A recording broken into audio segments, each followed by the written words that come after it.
Welcome to college vlog guys. ಇವತ್ತಿನ vlog ಬಂದ ಕಾಲೇಜ್ದಿರತ್ತೆ. ಕಾಲೇಜ್ನಲ್ಲಿ ಏನೇನು ಮಾಡಿ ಅಂತ ಹೇಳ್ತೀನಿ. ಇವತ್ತಿನ 2 ಕ್ಲಾಸ್ ಮುಗಿಸ್ಕೊಂಡ ಲೈಬ್ರರಿ ಕಡೆಗೆ ಹೊಂಟಿದ್ವಿ. ಮಳೆ ಬರೋ ಥರನೂ ಇತ್ತು, ವೆದರ್ನೂ ಚಲೋ ಇತ್ತು. ಕ್ಯಾಂಪಸ್ದಾಗೂ ಜಾಸ್ತಿ ಸ್ಟೂಡೆಂಟ್ಸು ಇರಲಿಲ್ಲ. ಅಷ್ಟರಲ್ಲಿ ನಮಗಲ್ಲಿ ಫ್ಲವರ್ಸ್ ಕಾಣಿಸಿದ್ದು. ನಾನು ಮತ್ತು ವೃತ್ತಿ ಹೋಗಿ ಅಲ್ಲಿ ಫ್ಲವರ್ಸ್ನ ಕಲೆಕ್ಟ್ ಮಾಡ್ಕೊಂಡ್ಬಂದ್ವಿ. ಮತ್ತು ವೃತ್ತಿ ಇದ್ದಕ್ಕೆ ಏನಂದ್ರೆ, ಇವತ್ತಿನ ಫ್ಲವರ್ಸ್ನ ನಿನ್ನ ಜಡೆಗೆ ಹಾಕ್ತೀನಿ ಅಂದಳು. ಅದಕ್ಕೆ ಅವಳಿದ್ದಕ್ಕೆ ನನಗೆ ಜಡೆಗೆ ಹಾಕ್ತಾಯಿದ್ದಳು.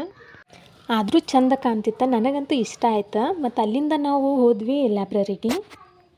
ಅಲ್ಲೇ ಕೃಷ್ಣನ ಬುಕ್ ಓದ್ತಾ ಇದ್ವಿ. ಹಂಗೆ ಹಸು ಅದು ಅಂತ ಕ್ಯಾಂಟೀನ್ಗೆ ಹೋಗಿ ನಾನು ವೃತ್ತಿ ವಡಾಪಾವ್ ತಿಂದ್ವಿ. ಹಂಗೆ ಅಸೈನ್ಮೆಂಟ್ ಬರೆಯೋದೈತೆ ಅಂತ ಲೈಬ್ರರಿದಾಗ ಕುಂತ್ವಿ ಅಸೈನ್ಮೆಂಟ್ ಬರಿತಾ. ಇದು ನೋಡ್ರಿ ನಮ್ಮ ಲೈಬ್ರರಿ ಹಿಂಗೈತಿ. ಆಮೇಲೆ ಮತ್ತು ಹಸು ಅದು ಅಂತ ವೃತ್ತಿ ಡಬ್ಬಿ ತಂದೇಳ, ಊಟ ಮಾಡ್ಕೊಂಡ್ವಿ.